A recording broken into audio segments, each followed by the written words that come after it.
नमस्कार. विचार शृंखला. वीट म्हणजे काय? पंढरपुरी आमुचा देव विठ्ठल विटेवर उभा आहे, किंवा विठ्ठलाच्या पायाखाली वीट आहे. असं म्हणतात की परब्रह्म पुंडलिकाने फेकलेल्या विटेवर उभं राहिलं म्हणून त्याला विठ्ठल म्हणतात.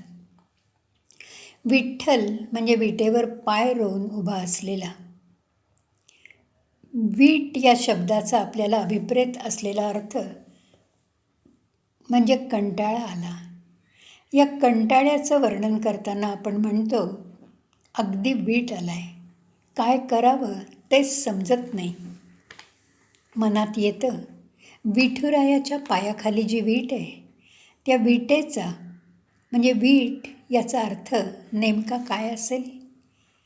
या विटेबद्दल चिंतन करताना मला प्रकर्षाने आठवण झाली ती बहिणाबाई चौधरी यांच्या परशुराम बेलदार या गाण्याची. या गाण्यात ती विटांचा कारखाना असलेल्या परशुरामाला असं सांगते, तुझ्या कारखान्यातल्या विटेवर संसाराचा, व्यवहाराचा रंग आहे. पण अवघ्या जगात अशी एकमेव वीट आहे की ज्यावर अध्यात्माचा रंग आहे.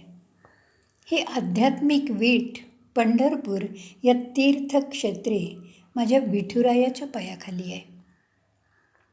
माणसाच्या जीवनात विरक्ती, वैराग्य आलं की आध्यात्मिक वैराग्याची ती वीट दिसते. अंतःकरणातली वैराग्याची वीट गुरु भासतो, तेव्हा त्या विटेवर आपल्या मनातला विठ्ठल उभा राहतो. गुरूंनी ही वीट पक्की भाजली की निवृत्ती, ज्ञानदेव, सोपान, मुक्ताई, नामदेव, एकनाथ, तुकाराम, रामदास या संतांच्या नावांचा म्हणजे मनाच्या एकेका अवस्थांचा खरा अर्थ आपल्याला लागतो. आणि विटेवर उभ्या असलेल्या विठुरायाचं अंतर्बाह्य दर्शनाचं पुण्य आपल्याला जोडता येतं. किती छान कल्पना आहे बघा. वाटे मनी भावे पुंडलिकाची वीट, युगे 28 जेथे विठू. वाटे मनी भावे तुकयाचा टाळ, पंढरी भूपाळी आळवावी. वाटे मनी भावे जनाबाईचे जाते, विठ्ठलाच्या हाते धन्य व्हावे.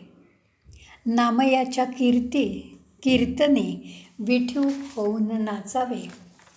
वाटे मनी भावे पंढरीची वाट, ऐसा भाव नित्य देई मज.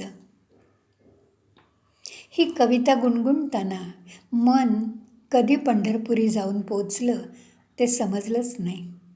खरंच या विठुरायाच्या पायाखालची वीट होण्याचं भाग्य आपल्याला कधी आणि कशामुळे मिळेल? ती वीट अंतरंगीच्या चक्षूंना कधी दिसेल? आणि दिसली तर ती नेमकी कशी दिसेल?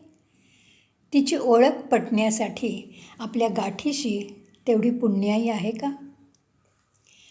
वीट म्हणजे विरक्ती, कडकडीत वैराग्य. विरक्ती म्हणजे संसाराचा त्याग नाही. वाट्याला आलेली सगळी कर्तव्य कर्म शांतपणे मान्य करून सुखासमाधानाने ती पार पाडणं म्हणजेच आपल्या मुळाकडे जाणं, आत्मज्ञानाची पहाट होणं. ज्ञान म्हणजे आत्मज्ञान. ज्ञानाच्या वाटा समृद्ध झाल्या की विरक्ती आपोआप येते. अशी विरक्ती मनाच्या गाभाऱ्यातून सहजपणे उमलून आली की मग विठुरायाच्या पायाखाली असलेल्या विटेचं दर्शन होतं. विटेच्या दर्शनाने मन हलकं होतं आणि आपण विठुरायाशी एकरूप होऊन जातो. स्वचा विसर पडतो आणि आनंदले मन प्रेमे पाझरे लोचन या भावावस्थेत पाहिला पाहिला माझा विठुराया पाहिला या स्वर्गीय आनंदाचा अनुभव येतो. शब्द विरून जातात, श्वास गोठून जातो, मौनाची श्रीमंती समजते आणि विठुरायाला आपाद मस्तक न्याहाळताना देहभान हरपून जातं. अंतरंगातला गजर कानी पडतो.